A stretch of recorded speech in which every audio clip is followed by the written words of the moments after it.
tell you a secret? Mewing won't save you. Oh, you're chewing a gag ball as well to build your masseter muscles. You dumb motherfuckers. MPR helped me go from this chubby-cheeked babyface boy into this guy in 13 months. I'm gonna teach you how to apply mental protuberance resistance. Actually do what I tell you, and you will tighten up the skin and musculature under your jaw, leading to a more prominent chin. We'll get into the technical details of how this all works, but first, just a heads up, as I go through the tutorial, you may be disappointed by how simple it is. You'll feel like you have capacity to do more to get faster results. Good.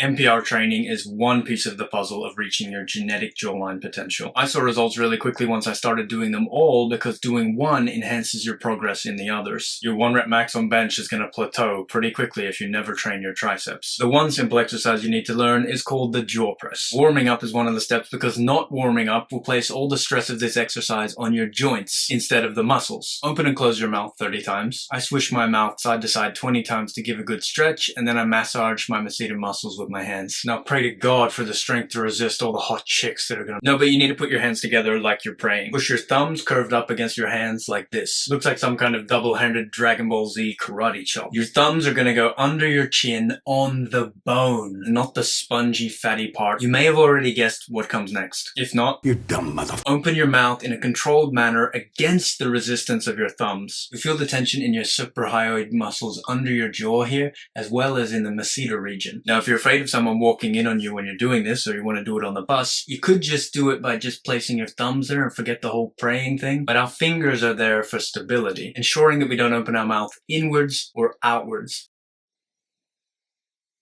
Just straight up and down. Otherwise, you risk training an unnatural motion and potentially causing TMJ or asymmetry. Not good. Now, the workout routine is the exact same for everyone except for one factor. How many sets, what rep range, how many sessions per week. It's a simple exercise that you can do anywhere, and it only takes 5 minutes per workout. Do it 3 to 4 days a week and do 3 sets of 15 reps. Obviously, not until failure. You shouldn't be convulsing, and you shouldn't have forehead veins popping like pipes as you squeeze out the last 3 to 4 reps. But it should start to become uncomfortable and straining on the muscles. Don't go hard in the first session. Start easy and see how you feel the next day. Apply more resistance with your thumbs. What you have just learned and are about to implement is the most effective form of MPR, mental protuberance resistance. I'm not speaking British. You've got an absolutely mental protuberance, isn't it? That's just a scientific name for essentially the shape and prominence of your chin. A well-developed mental protuberance produces a strong and masculine jawline. The jaw press is an isolation exercise that targets your suprahyoid neck flexors, right here above your hyoid bone, which will gradually elevate it over time. MPR alone is not going to get you the maxilla development or the jawline musculature that you want, but it does set up a healthy foundation for you to completely reshape and restructure your jaw over time, if